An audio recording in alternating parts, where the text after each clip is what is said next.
Bom, Dorival Júnior oficialmente inicia seus trabalhos hoje em seu retorno ao tricolor. O treinador já chega ali com uma estratégia traçada: blindar o elenco das questões políticas do clube. O Dorival quer melhorar também a relação do elenco com a diretoria são paulina. A política do clube tá fervendo nos bastidores e tem atrapalhado o time, já não é de agora, né? Os próprios atletas, quando a gente achava que era o auge dos problemas do São Paulo, impeachment de Casares e por aí vai, não, de fato ali não era o maior problema, mas os atletas já falavam, já admitiam que a política do clube estava afetando o desempenho dos jogadores nas partidas, tá?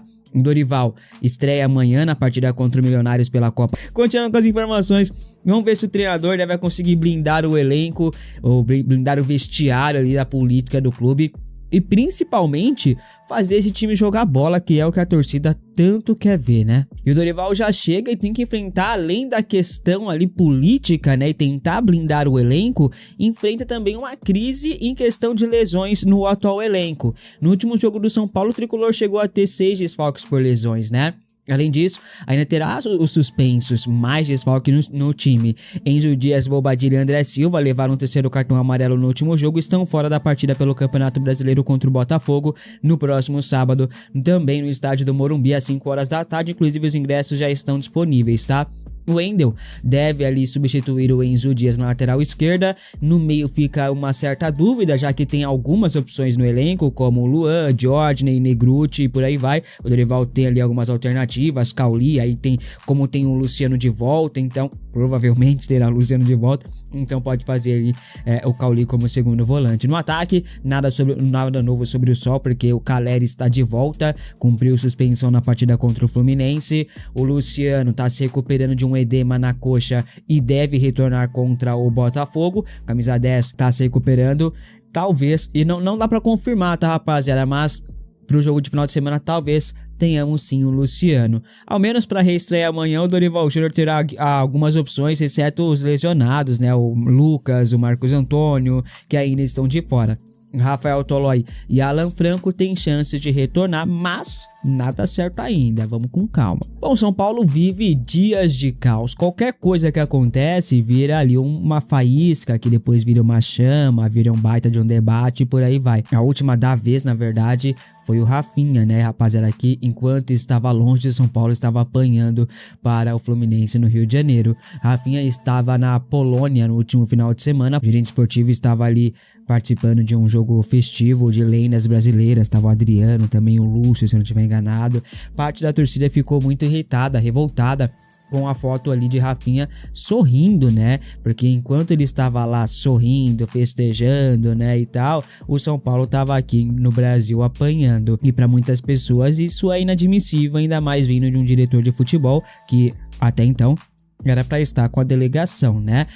Tem outro lado da torcida, outra ala da torcida, que acredita que isso não influencia em nada, que não deveria ser motivo para discussões, não deveria ser motivo para reclamações, né? Porque não fazia diferença o Rafinha estar ou não com a delegação, já que ele é um gerente esportivo.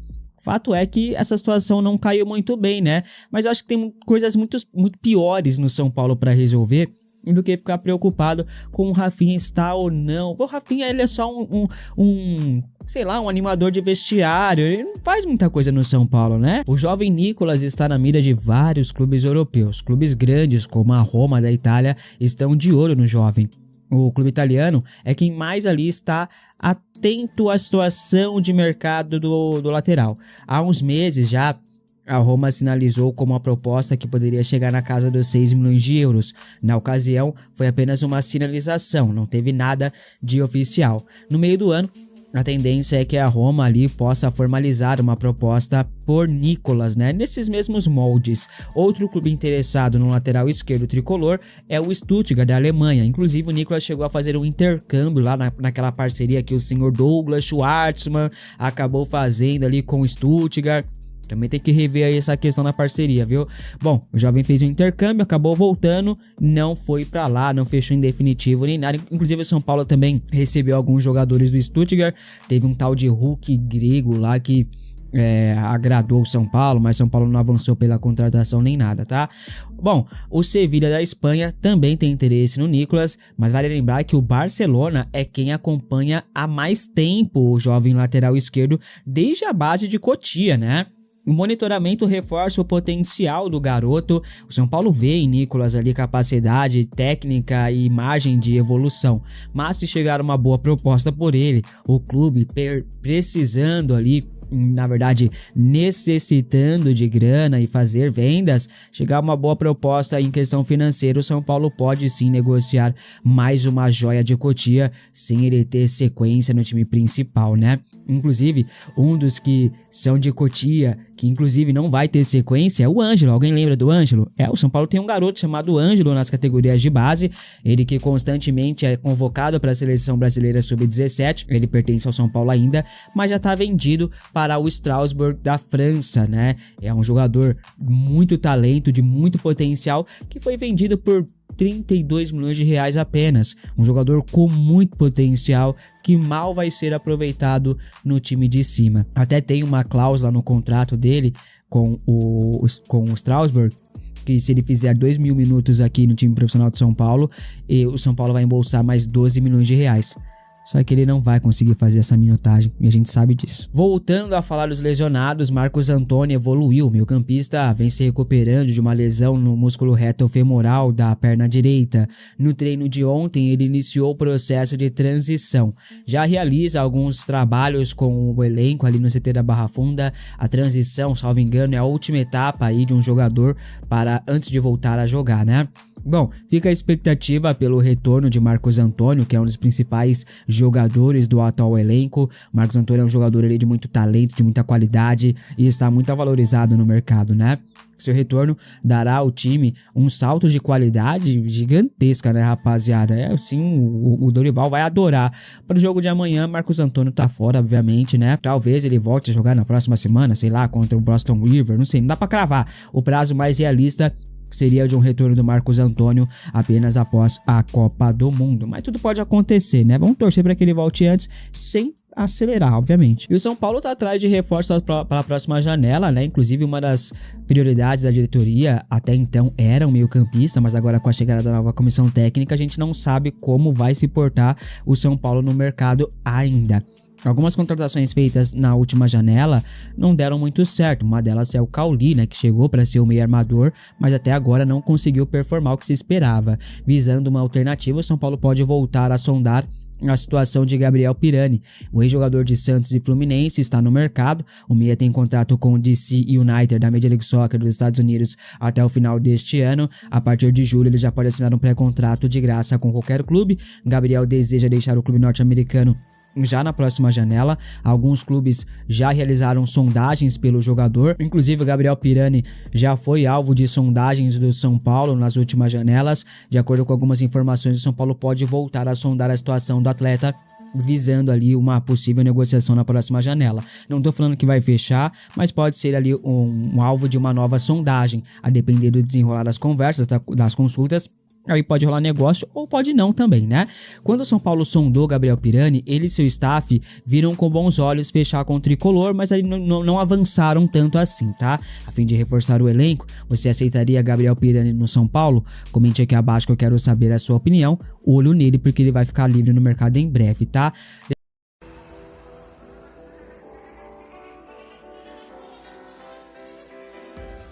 Do São Paulo. A decisão final será do treinador, tá? Então, quem vai decidir aí pela reintegração ou não do Arboleda vai ser o Dorival, tá? Vai ter uma reunião particular, Dorival e Arboleda. Ele vai ver como é que o Arboleda tá, né? Fisicamente, psicologicamente, como é que tá a situação dele. A partir disso, o Dorival vai tomar a decisão, ó.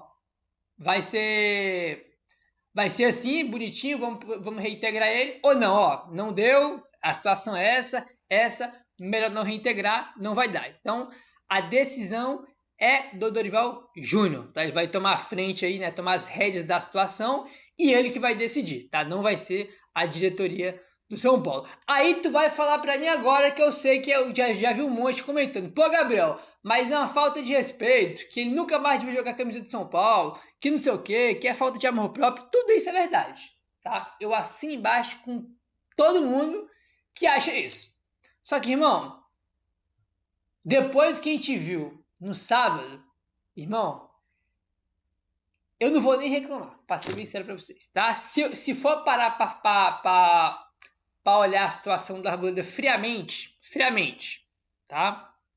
De forma racional, esquece os zagueiros que estão jogando, esquece que tem um monte de machucado, só vamos falar da situação da Arboleda. É claro que ele jamais deveria voltar a vestir a camisa do São Paulo. Não deveria. Pelo que ele fez. Entendeu? Seria uma falta de respeito ele vestir a camisa do São Paulo. Só que, cara, a gente tá numa situação, irmão, que assim...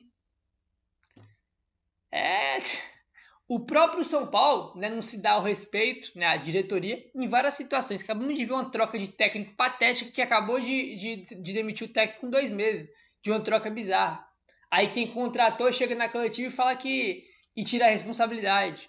Né? Então, se tem uma coisa que não tem no São Paulo, é respeito e amor próprio. Né? O Arboleda voltar a jogar, ser reintegrado caso aconteça, é só mais um aí do que é o São Paulo hoje. Entendeu? Agora, sinceridade pra vocês, eu não vou nem reclamar se for reintegrado, cara. Desculpa, depois que eu vi no sábado, porra, perdemos o jogo por erros individuais dos zagueiros. Dória e Sabino.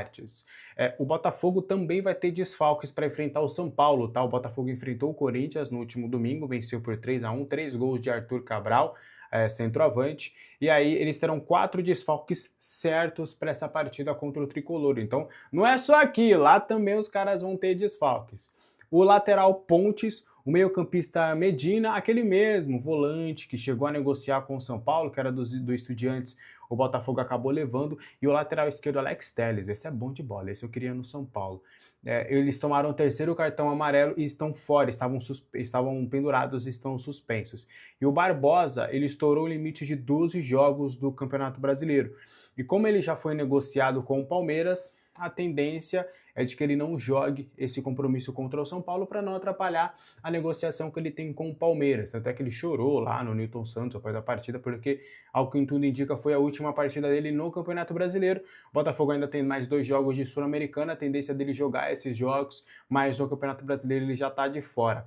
Quem tem, entre aspas, o mesmo problema é o volante Danilo. O Danilo, aquele ex-Palmeiras que passou pela Inglaterra, que inclusive está cotado para a Copa do Mundo. Eu fui dar uma olhada, ele ficou de fora, o Botafogo divulgou que ele ficou de fora por problemas pessoais. Só que aí depois a mídia carioca trouxe que na verdade não. É porque ele tem 12 jogos lá no Campeonato Brasileiro já. E aí, depois da Copa, a tendência dele ser chamado, a expectativa é dele ir para um grande clube da Europa. Só que se não chegar nenhum grande clube da Europa e acabar chegando só clubes médios ou pequenos, ele prefere se transferir para outro clube no futebol brasileiro. No caso, ele daria preferência para o Palmeiras, mas o Flamengo também está de olho na sua situação. Até seria interessante ele ir para o Flamengo, porque o Flamengo daria sossego e não tentaria o Marcos Antônio. Mas esses são 4 desfalques certos do Botafogo para enfrentar o São Paulo no sábado, e tem o Danilo, que a tendência também é de ser um desfalque certo para essa partida. É o show dos desfalcados para esse compromisso no próximo sábado às 5 horas lá no estádio do Morumbi. Beleza? Como é que tá a sua expectativa para esse confronto? Quero saber aqui a sua opinião nos comentários, tá? Uma novidade na comissão técnica de Dorival Júnior. Vocês repararam, né, que o Celso Rezende acabou não estando desta vez na comissão do treinador. Ele que esteve no São Paulo na última passagem e ele que também esteve no Corinthians acompanhando o treinador. Mas o Celso, ele tá começando sua aposentadoria. Tá começando o processo da sua aposentadoria e tudo. Então ele decidiu pendurar as chuteiras na comissão técnica na preparação física. E aí o São Paulo, com o aval do Dorival. O Dorival conhece o trabalho do Pedro Campos. Ele que é auxiliar fixo já do São Paulo. Ele era preparador físico já do São Paulo. Ele faz parte da comissão permanente do São Paulo. O Dorival já conhecia ele, conhecia o trabalho dele. Então, a partir de agora, o preparador físico, o comandante da preparação física, será o Pedro Campos. Ele que estava lá com o Crespo e agora também estava com o Roger e agora também estará a cargo do Dorival Júnior, só que desta vez ele será o comandante de toda essa operação, tá? O que você acha disso tudo? O Ricardo Ferreira também vai estar presente, que chegou no clube neste ano, tá?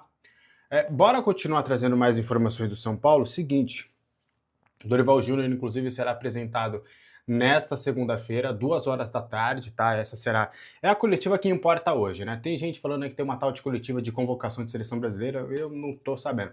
O que interessa mesmo é a coletiva do Dorival, sacanagem. Mas 2 horas da tarde eu estarei lá, tá?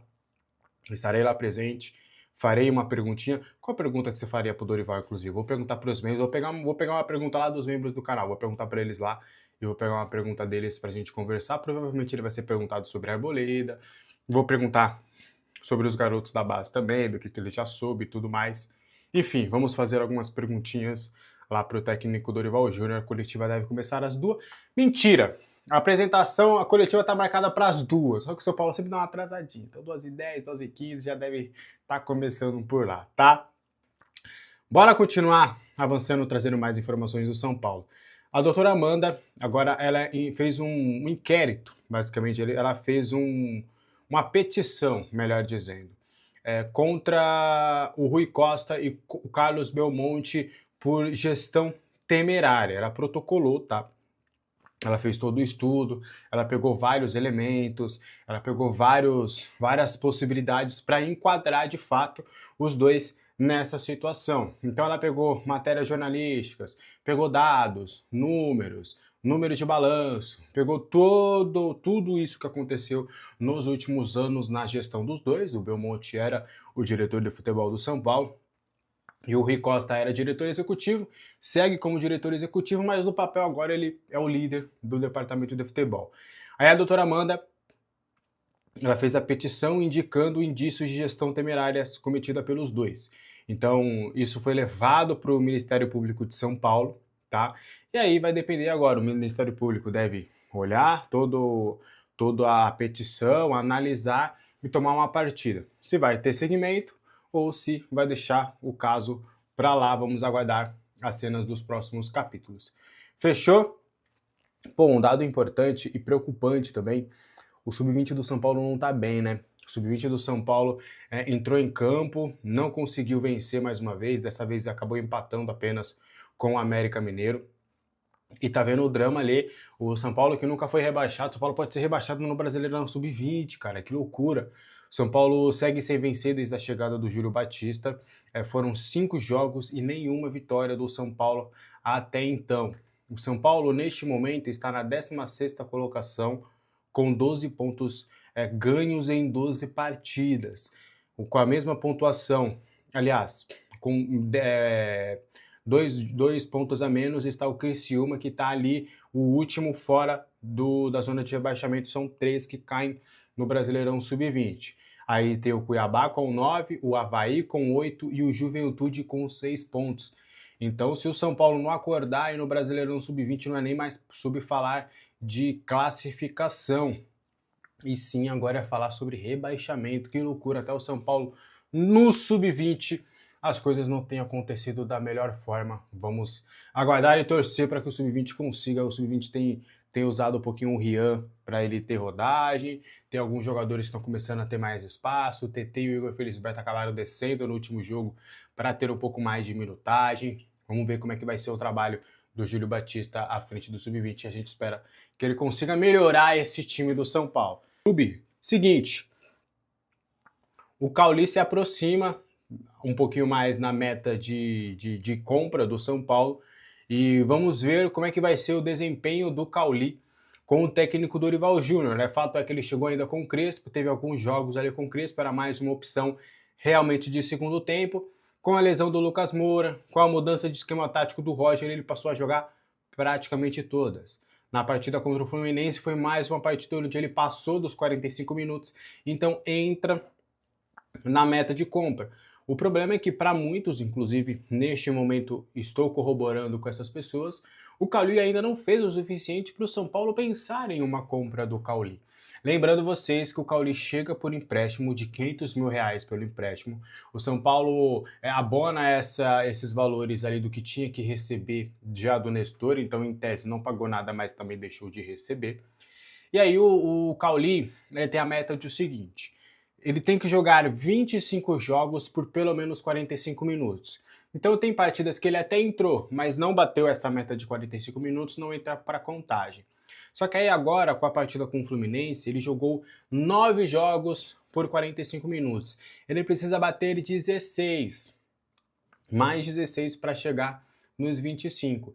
E a gente imagina, né? O São Paulo tem mais 4 jogos? 4 jogos, 2 pelo Brasileirão e 2 pela Sul-Americana antes da pausa da Copa do Mundo. A depender se ele for titular nos 4 jogos, meu irmão, ficam só 12 para a volta da Copa do Mundo. Aí depois tem um turno inteiro, tem 20 jogos do Campeonato Brasileiro, aí vão ter mais jogos de Sul-Americana. Então, a depender ali, ele pode realmente ficar mais perto de bater essa meta. E aí eu quero saber de vocês se tá valendo o Cauli bater essa meta neste momento.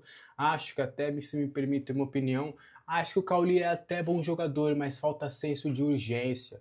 Acho que para você jogar no São Paulo, para ser um camisa 10, para ser um articulador, você precisa resolver. E acho que tá faltando um pouquinho isso do Cauli. Acho que o Cauli pode ser uma boa peça de segundo tempo. O Cauli pode ser uma boa peça para você contar um jogo ou outro. Mas ainda tá faltando para ele, sabe? Ser o cara do São Paulo. Acho que às vezes muito disperso, joga num ritmo próprio. Falta uma entrega e intensidade às vezes que o jogo precisa. Acho que tá faltando um pouquinho mais de Cauli. Mas eu quero saber de você, dos comentários, o que você acha. Eu não falei o valor da meta, né? Acho que a meta, eu não falei o valor, é 2 milhões de euros pela contratação em definitivo. Hoje na cotação atual dá algo em torno de 12 milhões de reais. Um pouco menos, mas pra gente arredondar, dá algo nesse sentido. Você acha que vale a pena pagar isso ao Cauli a partir da próxima temporada? E o contrato de 3 anos, tá? Automaticamente se renova por mais 3 anos. São Paulo parcela esse valor até lá.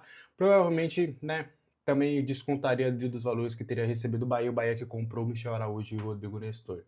Para mim hoje não tá valendo, mas quero saber de você nos comentários. Existe uma possibilidade do Ferrarese voltar ao São Paulo? A resposta é não. Muitos de vocês começaram a comentar sobre a possibilidade, né, se o São Paulo tem alguma cláusula, alguma coisa nesse sentido sobre o Ferrarese poder retornar antes do empréstimo. E a resposta é não.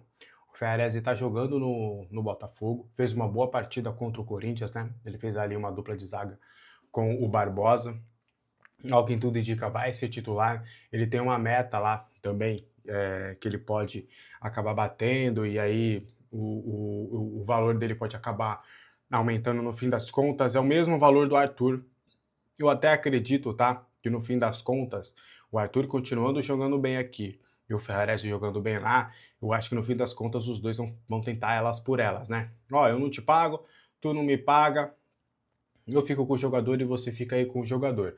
Mas sobre o Ferrarese, que acho que seria muito útil neste momento no São Paulo, acredito eu que seria importante, mas não tem chance dele voltar. E aí, trazendo um complemento, porque a gente vai perguntar sobre algumas questões, o Ferrarese estava insatisfeito com o Crespo, tá? Não era de ter um relacionamento ruim com o Crespo, mas ele estava insatisfeito com o seu posicionamento dentro do elenco. Porque quando o Crespo chega, o Ferrarese ele se torna titular absoluto. Só que aí depois ele acaba perdendo espaço, principalmente com a mudança de esquema. Ele foi se tornando ali uma das últimas opções, né? Porque o Crespo estava preferindo Arboleda, estava preferindo Sabino, estava preferindo o Alan Franco, e ele estava sempre sendo uma última opção. Vocês vão lembrar, por exemplo, do confronto contra o Curitiba, onde ele prefere colocar o Rafael Tolói, e ali meio que foi um dos estopins para o Ferrarese entender que, de fato, ele estava bem atrás na hierarquia, e ele queria jogar, ele queria mais espaço. Então, por conta dessa falta de oportunidades com o Crespo, ele também preferiu fazer uma negociação, comunicou ao seu staff que estava liberado para poder fazer uma negociação, para conseguir a sua liberação. O staff falou com o São Paulo também não se opôs, e aí, no fim das contas, ele acabou sendo emprestado para o Botafogo, cláusula lá de compra, caso o Botafogo queira adquirir o atleta em definitivo, 6 milhões de euros. Tá bom? Gostaria do Ferrarese nesse momento? Quero saber a sua opinião. O São Paulo já começou a planejar mudanças importantes para a próxima janela de transferências e a tendência é de um mercado extremamente movimentado no Morumbi. Internamente, a diretoria trabalha com a possibilidade de promover uma reformulação significativa no elenco ainda no meio da temporada, principalmente diante da situação financeira do clube e das necessidades identificadas pela nova comissão técnica. Segundo informações divulgadas por JP Cunha, desde sua chegada, Dorival Júnior deixou claro que considera fundamental a chegada de reforços para aumentar o nível competitivo do elenco. Em conversas com Rui Costa e Rafinha, algumas posições já foram definidas como prioridade absoluta para a próxima janela. Entre os principais objetivos está a contratação de um zagueiro jovem, mas com perfil de liderança e capacidade para assumir a titularidade rapidamente. A ideia é trazer um defensor com características de xerife, algo considerado importante para reorganizar o sistema defensivo do time.